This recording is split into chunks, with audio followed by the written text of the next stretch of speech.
Done. Okay. So we have been talking about non-covalent interactions and the hydrophobic effect. We learned about ion pairs, opposite charges attracting. We learned about dipoles, which are formed because of atoms that don't share electron density equally because of differences in electronegativity. Talked about polar bonds. We talked about hydrogen bonding, which is a peculiar kind of interaction among dipoles. We talked about van der Waals or dispersion forces, where induced dipoles allow nonpolar surface area to interact with other nonpolar surface area and create an attractive interaction. And then we talked about the hydrophobic effect, which causes nonpolar stuff to not really want to be exposed to water. And the story's complicated. As we talked about, basically because the nonpolar stuff can't hydrogen bond with water, when it's exposed to water, the water molecules in the immediate surroundings of the nonpolar stuff have fewer opportunities to hydrogen bond, and so they slow down and strengthen their hydrogen bonds with the remaining water molecules, creating what I drew as sort of an ice-like cage or network of water molecules immediately surrounding the nonpolar stuff. That lowers the entropy of water, lowers its freedom, and that's unfavorable. And so to minimize that unfavorable ice-like cage of water molecules, nonpolar things will tend to self-associate to minimize their exposure to water. And we saw this in the mixture of oil and water. They tend to form two separate layers. So then we talked about molecules like this fatty acid that have two characteristics. They're amphipathic. They have a polar group on one side and then a nonpolar tail on the other. And I told you that the sort of conical shape of this fatty acid with just one nonpolar tail plus the hydrophobic effect drives the formation of what we called a micelle, which is a sphere that you form by side-by-side alignment of these cone-shaped fatty acids. The nonpolar tails inside, so they don't have to be exposed to water. That's the hydrophobic effect. And then the polar head groups on the surface. Now, one really interesting question that you guys asked last time was, don't the polar head groups repel each other? And in this case, sure, you'd expect the polar head group to be negatively charged. And in this micelle, the polar head groups tend to be close to each other. Are there any things you can think of that might tend to decrease the amount of repulsion between those like-charged polar head groups? Any ideas? We'll zoom in on that. Yeah. Okay, so you do have counter ions in solution.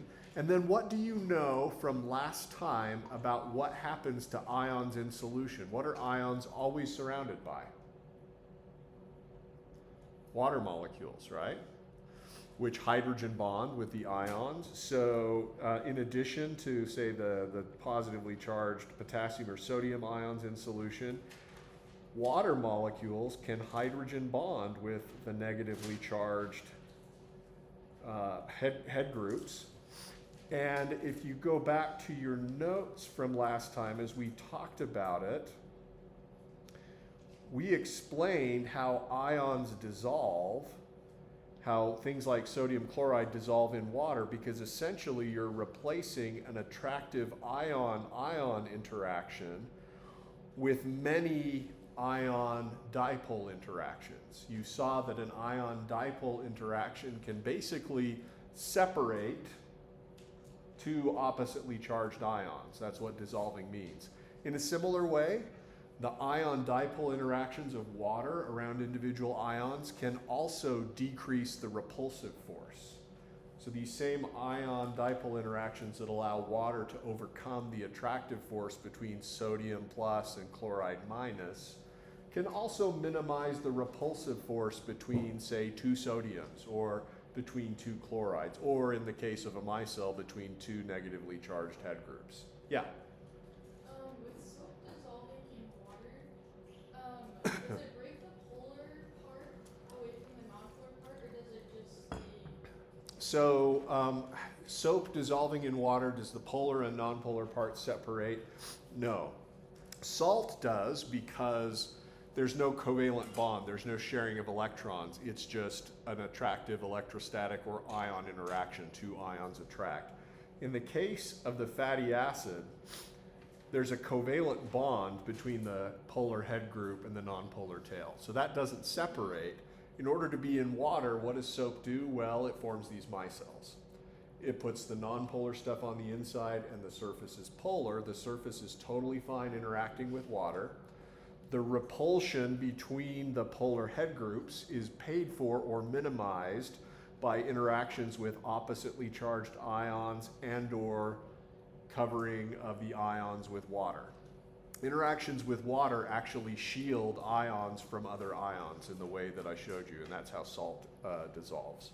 Does that answer your question a little bit? So is that why bubbles are shaped in a circle because micelles? Is that why bubbles are in a circle? Because micelles are in a circle? Ooh, that is a good question, and I need to look up the answer to that because bubbles are different than micelles. Bubbles have an inside that's air and an outside that's air, and then there's this thin layer in between the air and the air on the inside and the air on the outside. Bubbles are more likely to be membrane-like, and we'll talk about what a membrane is, but I need to do some research before I can even tell you what a bubble is. What a great question.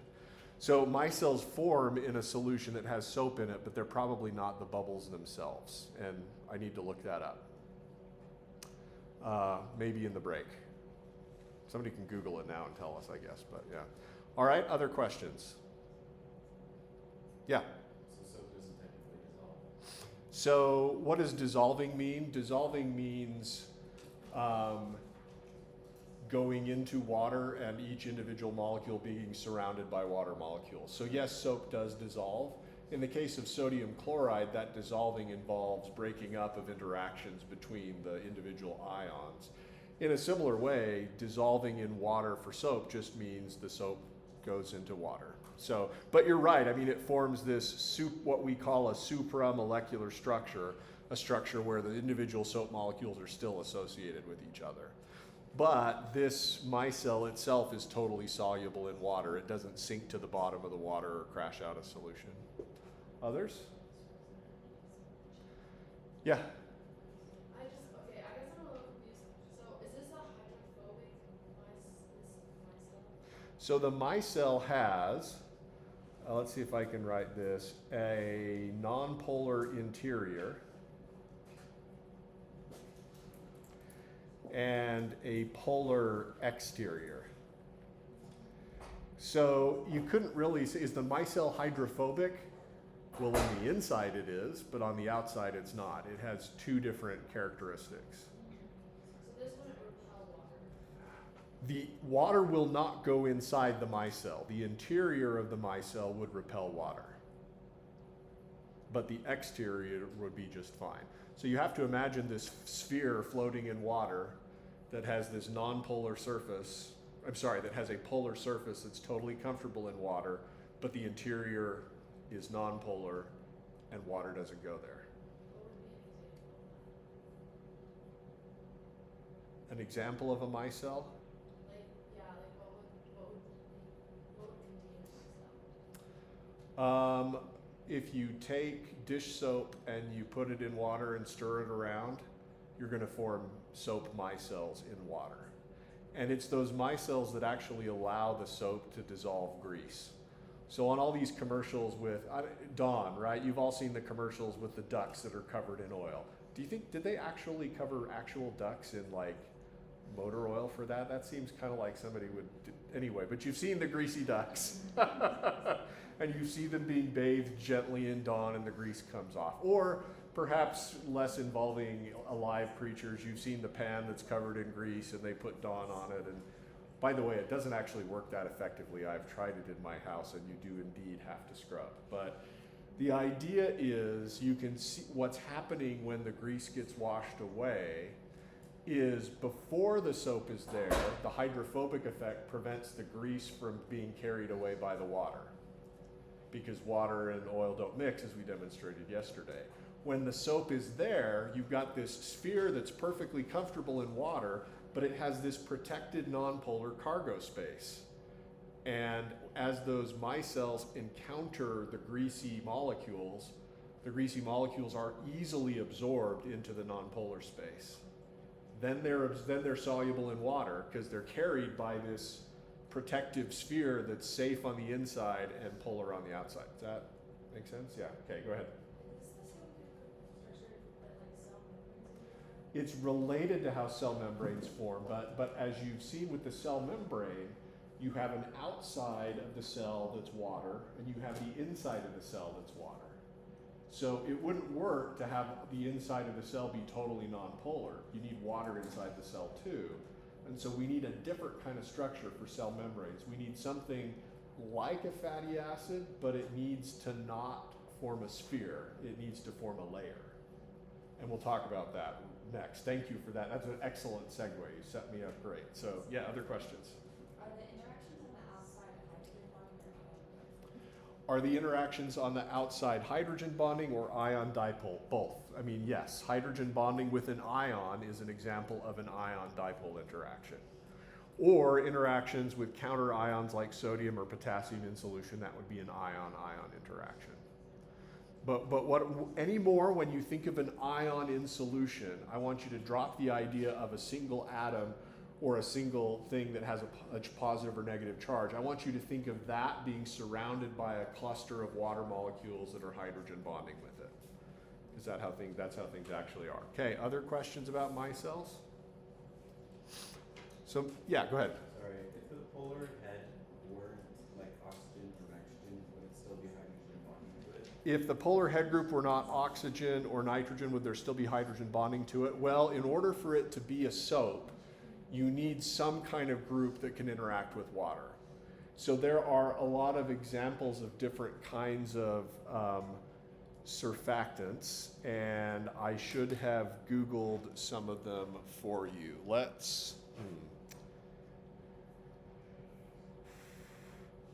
Why not? Should we just check the Google? Okay, I'm reading an article in the Atlantic. Let's look at examples of detergent molecules. See what we can find. Blah, blah, blah. So Wikipedia there, structure and properties. Look, they're trying to draw a micelle, but my drawing's better.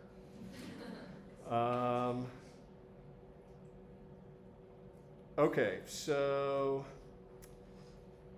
here are some examples of detergents that are negatively charged. There it is. This one is a long chain fatty acid. This one is this is called a sulfonate group or a sulfonic acid. This is the conjugate base of a sulfonic acid. This is attached to a benzene ring, and then you see some nonpolar groups coming off here. That's not like a fatty acid, but if you relax your eyes a little bit and just see polar head group, nonpolar tail, it sort of fits the bill. Here's another one that's very similar, an anionic sulfonate group and a nonpolar tail. It turns out there are cationic detergents, which they're not showing you. Let me show you one that doesn't involve the charge head group at all. This is an interesting detergent that they call tween. And it has a long chain nonpolar tail that's very much like, this is a fatty acid. But instead of a charge group, you've got a polyether, lots of oxygens and some alcohols. And that's enough of a polar head group to also do micelle-like behavior. So people are quite creative about this, but the general standard is polar head group, one nonpolar tail. That gives you the conical shape that allows you to form a micelle. So now you can read shampoo labels. If you're bored standing in the shower, you read shampoo labels, you'll see names of chemicals that are listed, some there. I happen to know one. I'm not confessing that I'm bored enough to read shampoo labels. I'm not now anyway, ever since Andor came out, but sodium lauryl sulfate is an example of something you might find on a shampoo label. Check it out. Do you see the nonpolar tail? See the polar head group? Simple, right? That's all it is. Yeah? So the polar head group can be a cation or an anion. Can be a cation or an anion. And that would just make it, instead of reacting or hydrogen bonding with the hydrogen, it would bond with the... Right, if it were a cation, the cation would interact with the oxygen of water. Yep. Would that still be called a hydrogen bond? Yep. Okay. It'd probably be called an ion dipole interaction. Good question. Yep. All right, others? Kind of cool. So now you know every time you wash your hands for the rest or use shampoo for the rest of your life, I want you to think about me in this class and the pain you were in and how you had to learn about what micelles are. But now you know why it washes grease away, okay? All right. So let's talk about membranes because you guys were curious about that. Last time we did an experiment with egg yolk. I showed you what an egg yolk lecithin is.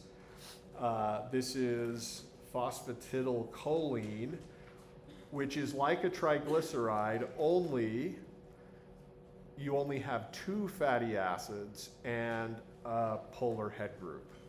Now notice in this phosphatidylcholine, we'll call this in general a phospholipid. This is a class of molecules. It's notice that this particular polar head group is neutral.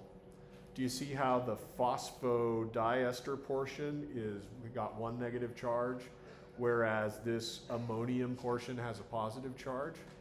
This is what, we have a word in chemistry and biochemistry for things that are charged but overall neutral. 2 opposite charges in the same molecule. This is a Zwitter ion or a Zwitter ionic head group. Neutral overall, but certainly very polar.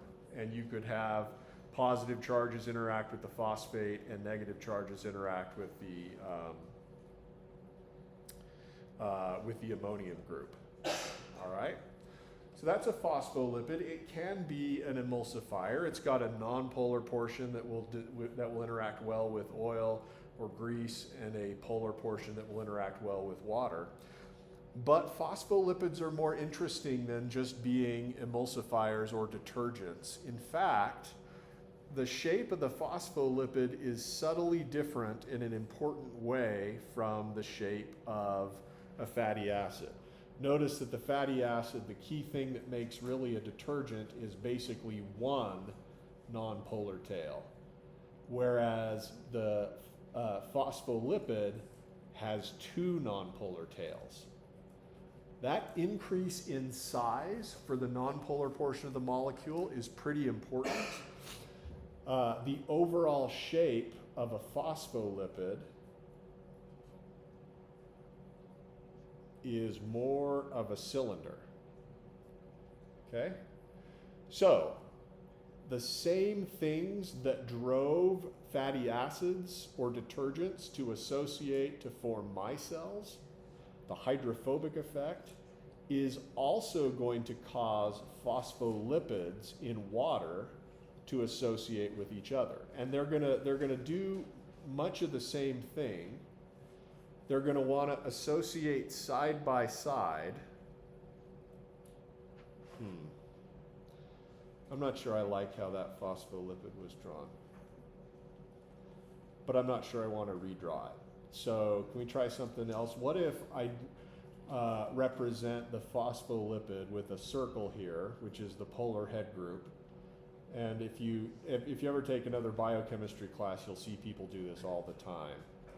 And then I'll do this for the 2 nonpolar tails. Are you okay with that abbreviation?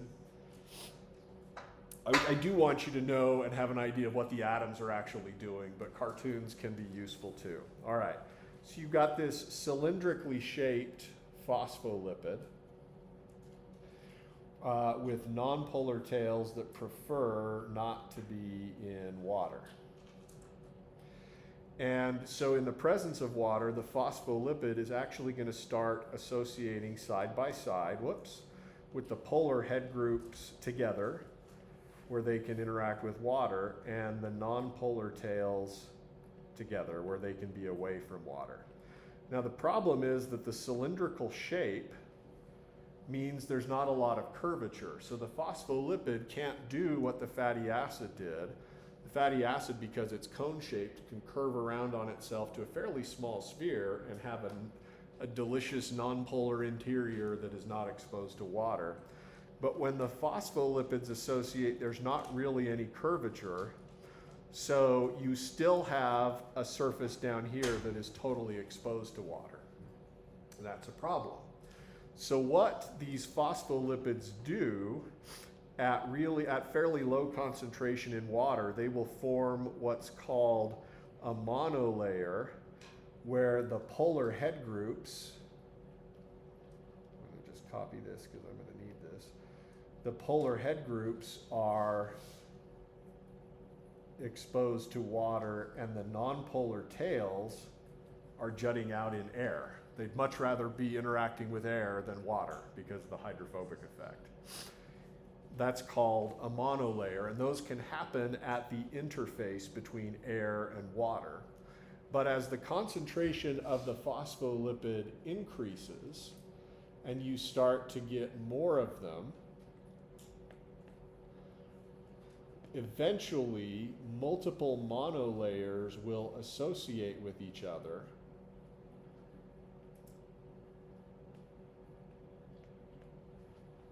to make this kind of bilayer, where you now have, and I'm just going to have it going off the page as though it's extending indefinitely in all directions, where you now have water on this side and water on that side. Polar head groups are interacting with water molecules via ion-dipole interactions or with counter ions in solution. That's happening on both sides. And in the interior, you have these nonpolar tails that are interacting with each other. And this is called a lipid bilayer.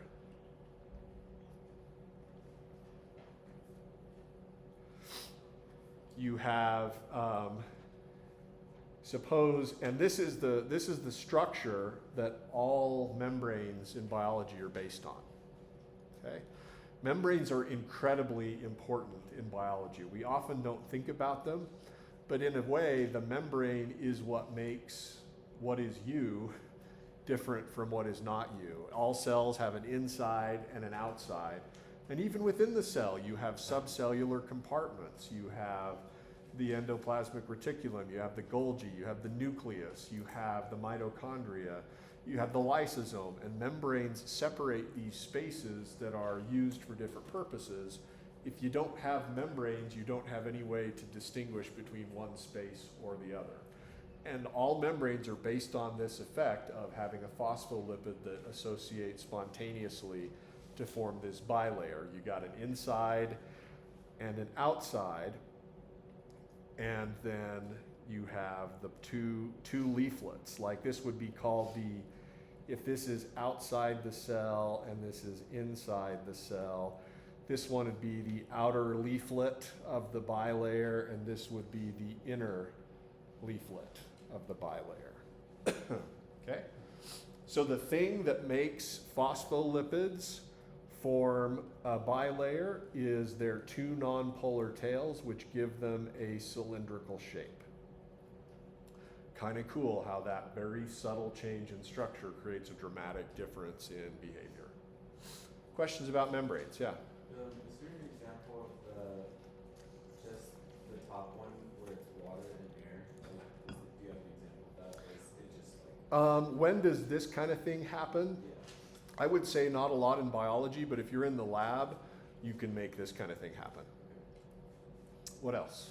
I could be wrong on that. There could be biological examples. I mean, the place where an air-water interface is important is in your lungs, but I don't know a lot about that. So it's a good question. Others?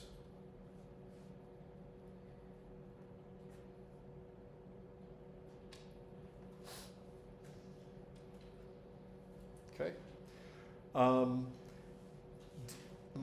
Getting molecules to diffuse across membranes is, as you could imagine, a challenge because the membrane has such different parts to it. In order to get across this membrane, you have to be able to get through the polar head groups, but also get through the nonpolar tail. So if you're a polar molecule, probably it's going to be hard. You'd be fine interacting with the polar head groups, but going inside the nonpolar tail, the nonpolar interior of the membrane could be difficult.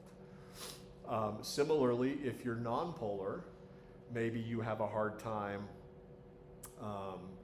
interacting with the polar head group, so you can't even get to the nonpolar interior. And of course, getting cargo inside and outside the cell is really important. So, embedded in the membrane are proteins that transport things across the membrane. There are glucose transporters, for example, to get glucose from outside the cell to inside the cell. Some molecules diffuse freely across membranes. Oxygen gets in and out of membranes pretty easily because it's pretty small. But getting other things inside membranes is kind of a problem, and people have to worry about that when they're designing drugs. You have to think, okay, where is the target for this drug, and how is it going to get across the membranes to get where it needs to be? All right, we'll talk in the future about proteins that are embedded in the membrane, but we need to first talk about what proteins even are. But I'm going to have you make a prediction here. If you're imagining a protein needing to have portions that are exposed to water, portions that are inside the membrane, and then portions that are in the interior of the cell, tell me what kinds of functional groups you're going to want in the water exposed portion. Yeah, carboxylates, ammoniums, polar functional groups, right? But in the interior, what are you going to want? Mostly nonpolar stuff. So think about that, because when we start talking about amino acids, you're going to see very quickly that some amino acids have polar side chains that are charged or even neutral but polar. And those are going to be found really common when in parts of proteins that are exposed to water. And then there are going to be side chains that are relatively nonpolar, and those are going to be the kind that should be not exposed to water. And those would be the kind that you might find embedded inside the membrane. And we'll talk more about that as time goes on.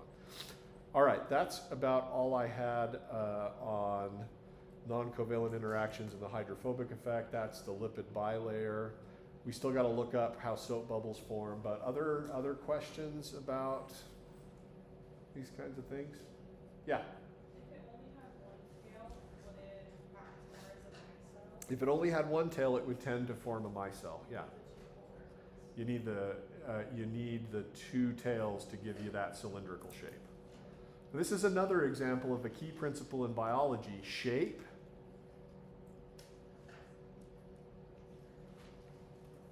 is related to function.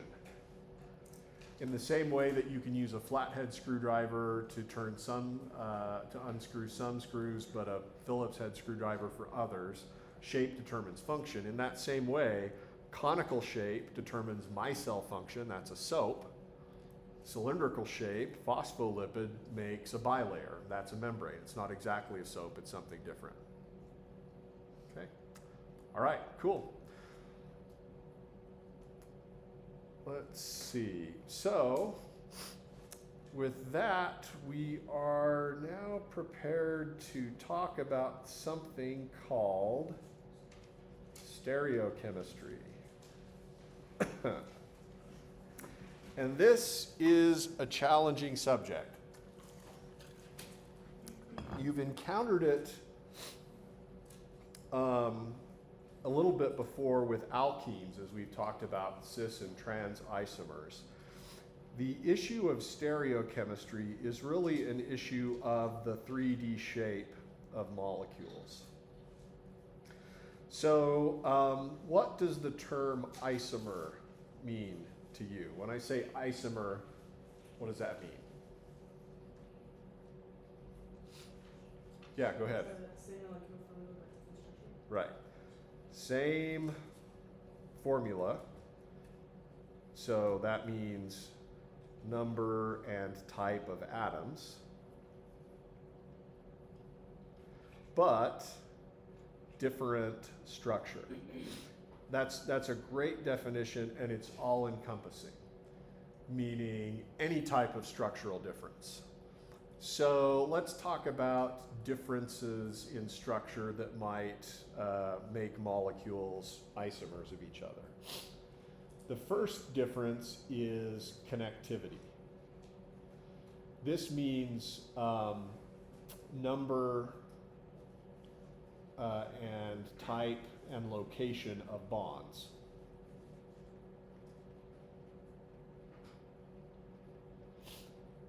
So, and molecules that have different connectivity are said to be constitutional isomers. And that term often confuses people, mostly because constitutional makes you think of the US Constitution, and then suddenly you're back in American heritage.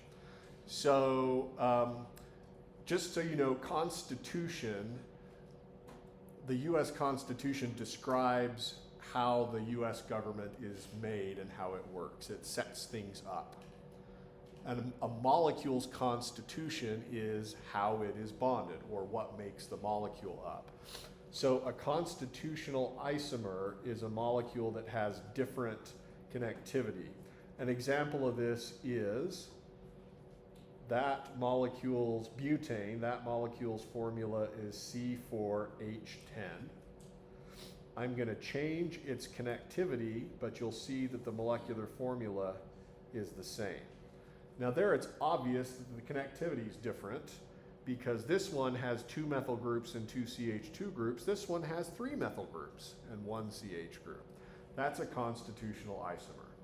That's kind of boring, but you get the point, all right? Now, we're not really going to talk about constitutional isomers that much because they're easy to detect. You just have to look at the way the atoms are bonded to each other, and you'll see that if it has the same formula, but the atoms are bonded in different ways, they're constitutional isomers. A lot of people drop the term constitutional and will just say isomers because everybody knows what you're talking about. Now, let's talk about molecules that have the same connectivity, the same constitution, the same number and type of bonds and location of bonds, but different shape. That term, we're going to introduce a new term called stereoisomers, where the stereo gives the sense of 3-dimensional shape. So you've already encountered one particular kind of stereoisomers, same connectivity, but different shape, and they don't interchange with each other. So a classic example of stereoisomers is E and Z alkenes, or cis and trans alkenes.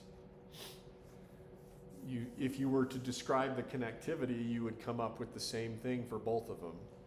You'd say, oh, well, this one has a methyl group bonded to a vinyl carbon, and that vinyl carbon's doubly bonded to another vinyl carbon, and then that vinyl carbon's bonded to a methyl group. Exact same description here. And in fact, you can tell that they have the same connectivity because they would both have the same IUPAC name except for the stereochemical descriptor. Same IUPAC name except for the E versus Z. For example, this one is E or cis 2-butene, and this one is E or trans 2-butene, and this one is Z or cis 2-butene, right? So those two are stereoisomers of each other. Now, there's actually 2 and only 2 kinds of stereoisomers. All stereoisomers have the same connectivity but different shape. Category 1 of stereoisomers is diastereomers, And this term basically means they are stereoisomers that are not mirror images of each other. How can you tell whether two stereoisomers are mirror images of each other? Well, you have to, in your brain, put them in front of a mirror, envision what they would look like in the mirror, and then determine that they're not the same thing. One of the ways one of the skills that will be helpful to you is to get good at drawing what a molecule would appear like if we put a mirror there. So this gray dotted line is going to represent a mirror. The plane of the mirror is up and down with respect to this page, and then inside and outside. So it's a sheet that divides the page into two. Okay? What would be the reflection of this molecule through the mirror? Well, 1, 2, 3, and 4. We'd start with carbon 4 there, then 3, then 2, then 1. Do you see how those two are mirror images of each other? But do you see how this molecule is its own mirror image? Tell me how you could move this molecule around, twist it around, or flip it over, and demonstrate that this is still the same thing as that. Pancake flip, right? So take your molecular spatula and go like this, under, and then flip it over, and then all of a sudden you've got the same thing as the original molecule. Notice that the mirror doesn't change E to anything else, and this molecule is identical to its mirror image. And there are a ton of molecules that are identical to their mirror images. Molecules that are identical to their mirror images are said to be not chiral. Or if you want a slightly nerdier term for not chiral, achiral, meaning A meaning not. Yeah? Sorry, I just have a question with the numbering. So when there is no highest priority functional group, do you number it just left to right? If there's no highest priority functional group, in this alkene it doesn't matter. You can number it from one side or the other and you get the exact same answer. What you're asking is, if I put another methyl group there, would there have been a correct way to number it? The answer is yes. You give it the number that gives the double bonds the lowest possible number. Yeah. Okay, so go ahead. Sorry, just to repeat the chiral part. So if it's not identical, it's not chiral. So basically, identical is chiral. Exactly backwards. So, because it is identical to its mirror image, it is not chiral. In other words, molecules that are achiral molecules, or not chiral molecules, are their own mirror images. Will that include the charge? If a molecule was charged? Yeah. Yes? Sorry, so you have them as stereoisomers from the trans to the cis, but then you're saying the diastereomers that are not mirror image. Is that just that example, the trans example of the stereoisomers? Yeah, I can see the source of confusion. So the trans and the cis isomers are diastereomers. I was attempting to show you that they are not mirror images of each other. What's a stereoisomer? Stereoisomer has the same connectivity but different shape. Are they also stereoisomers? Yes. Stereoisomers is a blanket term. There are two categories of stereoisomers. One is diastereomer, and we haven't talked about the other yet. Yeah, so it is correct to say the cis and the trans are stereoisomers of each other. It is also correct and a little bit more precise to say they are diastereomers of each other. Diastereomers are stereoisomers that are not mirror images of each other. So the reason we drew the mirror image of the trans was just to show you that the mirror doesn't convert trans into cis. They're not, cis and trans are not mirror images of each other. Yeah, go ahead. So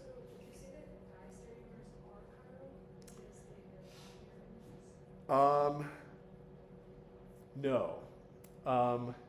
So chirality, being chiral or not, this is confusing, and so it's fine that you're frustrated because students struggle with this.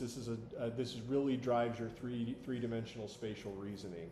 Being chiral is an adjective, and being chiral is a property of the molecule itself. It doesn't depend on that. We're not talking about two molecules and the relationship between them. Being chiral is a property of an individual molecule. Okay? So, diastereomers, two molecules that are diastereomers of each other, might be chiral or they might not. It will depend on examples. I will show you, if we get to it today, two molecules that are diastereomers of each other. One is chiral and the other's not. It just so happens that these two alkene diastereomers, neither of them are chiral because they're identical to their mirror images. I mean, if you want to prove that over here, for the cis isomer, draw the mirror image. Okay? So, E and Z are diastereomers of each other. E is not chiral. Z is also not chiral. Being chiral or not may or may not have anything to do with whether they're diastereomers. To be diastereomers, they simply have to be stereoisomers. That is, they have to have the same connectivity, different shape, but they can't be mirror images of each other. Yeah? So I guess I'm just a little confused because I'm looking at like quiz 9, for example. Say it louder, sorry. I'm looking at the first question for quiz 9 on this, and it kind of just shows molecules. And Yep. it's asking for us to circle the ones that are chiral. Yep. Or, yeah, that are. Would that mean we just had to, like, I guess, dissect the molecule in half? So good question. We're not yet ready to answer quiz 1 because quiz 1 shows you question 1 on quiz 9 shows you a ton of molecules, and I ask you, are they chiral or not? I will show you how to do that, but we're not quite there. Other questions? Okay, let's discuss the second kind of diastereomer. This is the one that's going to blow your mind, if your mind isn't already blown. This is enantiomers. This has a Greek sort of root embedded in it, anti or opposite, or mirror. When you stand and look at the mirror, you're looking opposite at yourself. Enantiomers are mirror images, but are not identical. Now, you've seen just above a mirror image that is identical. So enantiomers are special. Enantiomers are two molecules that are mirror images of each other but are not identical. And this is where the definition of chirality can get mixed up with the concept of enantiomer. If a molecule has an enantiomer,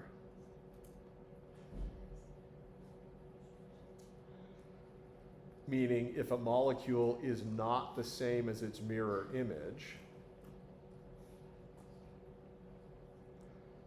then the molecule is said to be chiral. So the property of being chiral means the molecule is not the same as its mirror image. A chiral molecule, by definition, has an enantiomer that it's not the same as. Okay? Now, you don't realize this yet, but you have intimate experience with chirality in your hands. And ever since you were a baby, if you've ever seen an infant, it's so funny when they're little because they have no control of their hands. And so some parents put socks or other things on their baby's hands so the baby doesn't scratch themselves, because the small child will literally hit themselves and then cry because somebody hit them. It's really kind of funny to watch, right? But then over time, they start to learn how to use their hands. And over time, as a child grows, they'll start to favor one hand versus the other. Already, and there are some people that can use both interchangeably, but for the most part, some of us will use our right hand, some of us use our left hand. I have a son that prefers left hand for writing, but he throws a ball with his right hand. I don't know. In any case, I guess I'm right-handed, so I don't know what it's like to be a southpaw. I know that people that are left-handed have all kinds of grievances about scissors and door handles and other things that are mixed up, and I'm sorry for all of you. But basically, look at your hands. If you've had any life experience, you probably have some scars or sores or something on your left hand that you don't have on your right hand or vice versa. But if you relax your eyes, your left hand and your right hand are mirror images, right? You could imagine putting your right hand or your left hand towards a mirror, and the palms would be together, all the surfaces of the fingers touching, and the backs away. Now, are we okay on our hands being mirror images of each other? They're reflections of each other? Good. Now here's the fun part. Are your hands identical or superimposable? Can you rearrange them so that all the pinkies and the thumbs and the other fingers align, and the palms align, and the back of the hands align? No, and you'll be frustrated doing this for the rest of your life. You can spend forever trying to okay, well, at least the palm and the back of the hands are together, but now the thumbs are in the wrong place. Okay, no, that's not going to do it. Forever and ever, amen, worlds without end, your right and your left hand are different. Your right and your left hand are enantiomers of each other, okay? So that it would be correct to say your hands are chiral. Your right hand is different from your left hand. Okay, second intimate experience with non-identical mirror images. Have you looked at yourself in the mirror today? Or have you looked at yourself in a selfie? The phone can actually accommodate this. You can tell the phone whether you want to see your reflection or your actual image. But if you were like me and you get used to seeing yourself in the mirror, and then you see a photograph of yourself and you're like, that's not me. I don't look like that. And I hate to tell you this, but that actually is how you look. Nobody else that looks at you sees the mirror. I mean, I suppose you could walk around holding a mirror and ask people to stand over here and only look at you in the mirror, but what you see in the mirror is your reflection, and if you tried to turn that thing around and superimpose it on yourself, it would look different. Some of you may have really symmetrical faces, in which case it's less of a shock. But for me, it was like, whoa, that guy. I'm sorry you guys have to look at that guy. I see a much better looking guy in the mirror when I look at him. All right. So mirror images that are not the same thing. So let's show you how molecules can be this way, because the reason that your hands are that way, and the reason that your body is that way, the reason that, and inside your organs, your body has a preferential arrangement, right? Your heart is a little bit off center, your liver goes here and then there, your stomach's on this side.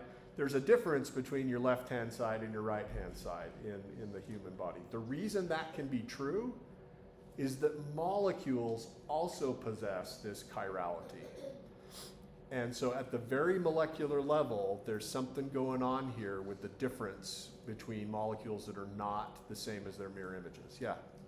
Can you say that something is not achiral has a line of symmetry?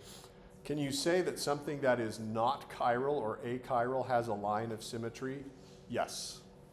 And that chiral does not have? Things that are chiral do not have a mirror plane of symmetry. Yes, those are both true.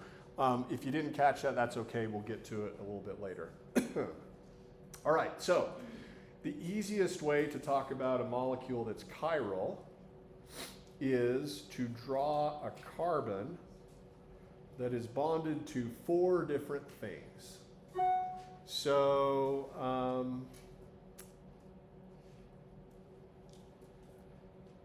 let's draw a real molecule.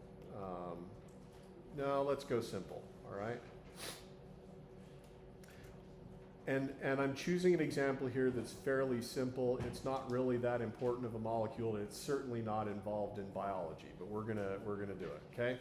So we'll put a hydrogen here, we'll put a chlorine here, we'll put a fluorine at the wedge, and we'll put bromine at the dash. That carbon is bonded to 4 different things. a carbon, an sp3 carbon that is bonded to 4 different things. We're going to give that a name. We're going to call it a stereocenter. That is an abbreviation for a longer term that you can use, but people might roll their eyes at you. Stereogenic center, meaning a center that generates stereochemistry. Or rather, a center that generates the possibility for stereoisomers.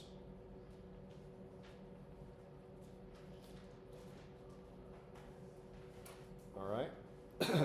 So, this carbon, which I'm going to label in pink, is a stereocenter.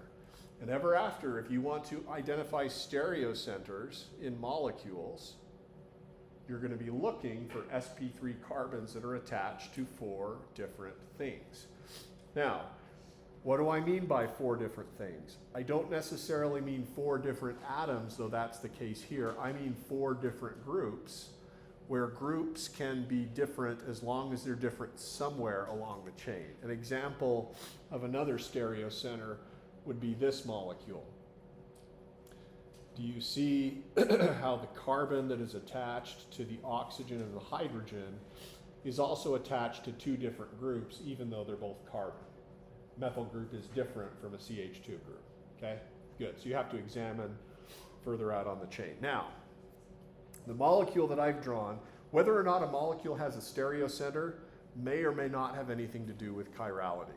And I'll show you how that works out.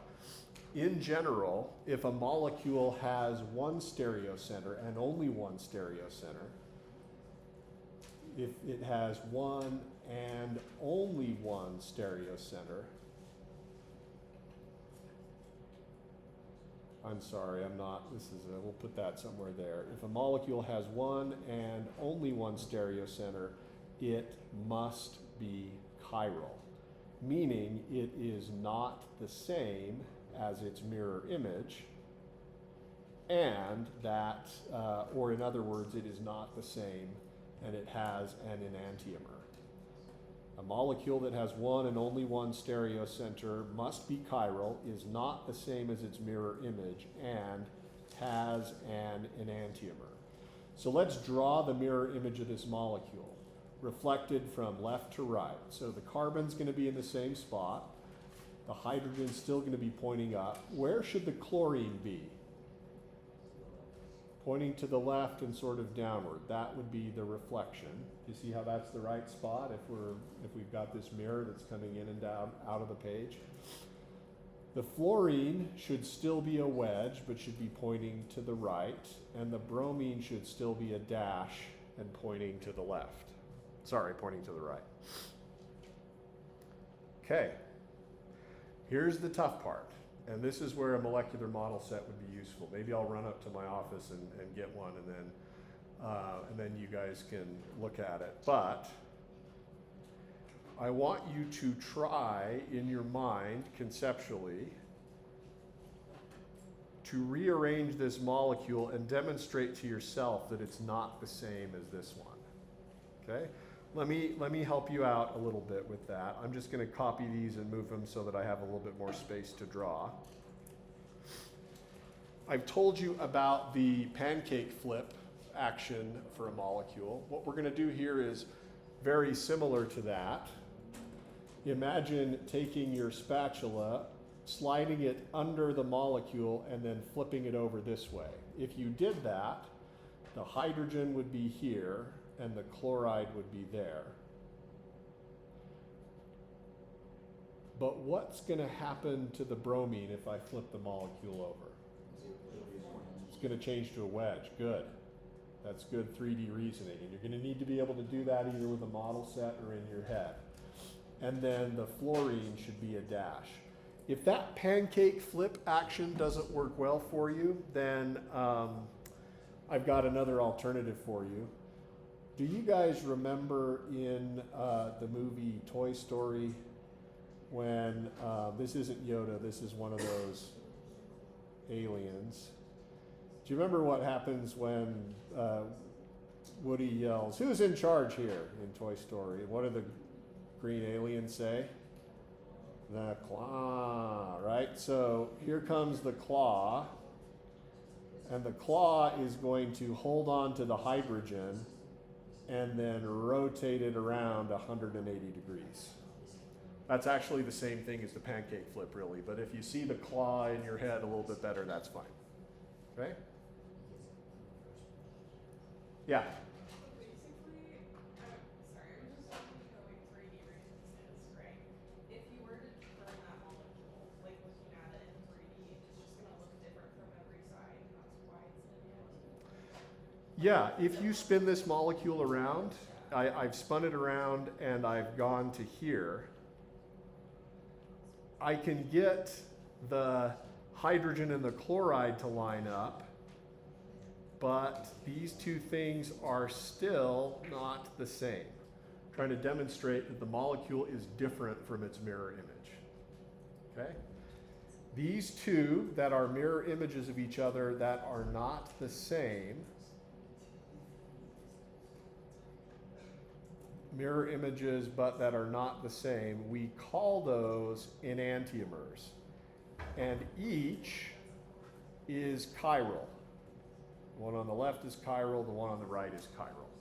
Okay? Yeah. Okay, two questions. One, will you laugh us if we say enantiomer? Oh, if you want to go enantiomer, if you want to do the TION, no, I'm fine with that. In part because I'm trying to learn Portuguese on Duolingo and I have absolutely no idea where it's supposed to be a T sound or a ch sound. I also have the same problem with D's. If somebody could explain that to me, I'd appreciate it because Duolingo doesn't. You got it? You know what you're talking about? Okay, come talk to me. I have no idea. And there's this guy that comes into initiatory in the temple and he brings these Portuguese names and I always butcher them and I'm embarrassed in front of him. So if you can help me, that'd be useful. Okay. Yeah. The second question is, if it has to, if it's bonded to two things that are the same, not the atom, but I know what you're talking about, how it can be like a carbon chain. Yeah. But if it's two things that are the same, you can rearrange the mirror image so that it's the same. Uh-huh. If there are two things that are the same, you can reverse the mirror image. Let's just do that really fast. See if you can do. I know we need a break, but these are great questions. So we're just going to go, and then when we're done with this one, we'll take a few minutes.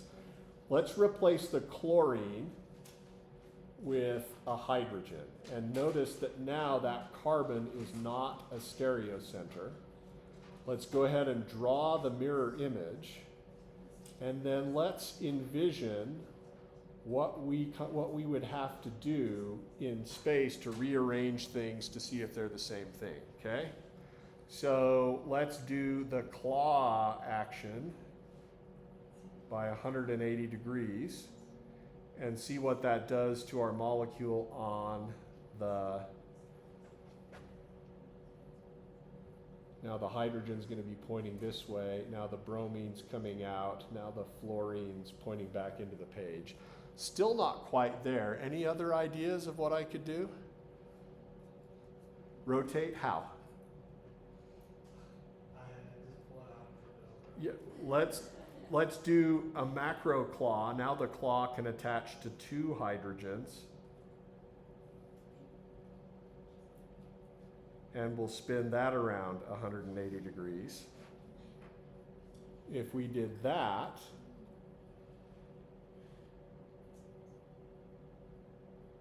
the hydrogens change places and the bromo and the fluoro change places. So do you see, if you have two groups on a carbon that are the same thing, you can always, if you have a molecule like this where there are two groups on the same carbon, two groups on the carbon that are the same thing, I have to be careful here because I don't want you to get, I'm just doing math in my head, figuring out when what I'm saying there could be an exception to it. In this molecule that lacks a stereocenter, there's only one carbon in this molecule that lacks a stereocenter. You have seen how the lack of the stereocenter means you'll always be able to rotate the mirror image around to make it the same thing. Yeah. In this class, we're not going to go like oxidation or whatever, like complex ions and relating to chiral. Right, so in this class, you maybe have some memory in a chemistry class learning about chirality in complexes of things with metals. And that is a place, oh, I went to sleep. That is a place where chirality can manifest itself. We're gonna stick to carbon-based types of chirality. Okay, yes? For the flipping, the first flipping, I'm confused on how it's a mirror image because if you were to take the first molecule and flip it over, then wouldn't that make bromine wedged and fluorine dashed? That's exactly what we did. Is this not what you were talking about? But then how come when you redrew it, you put the fluorine and bromine onto the left? Okay, so the confusion is not, you're good on drawing the mirror image. That's where I'm confused because if you have the bromine in the back and then the fluorine in front, and you flip it, wouldn't the bromine You're not dash? actually flipping it, you're just looking at it. If you look at it with your perspective, they look like they're flipping. So I think the confusion here is what the mirror means. Is that? She's confused why you don't switch the wedge and the dash when you mirror it. If my mirror were above the page, like my hand is here, you would. But the mirror is cutting down through the page. So what a mirror does is it changes front to back relationships. So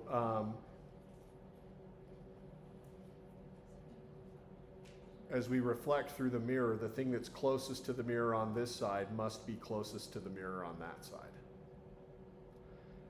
So coming out towards us or away from us, when we put the mirror coming in and out of the page, it doesn't change the front to back relationship for us. It just changes sort of side to side relationships.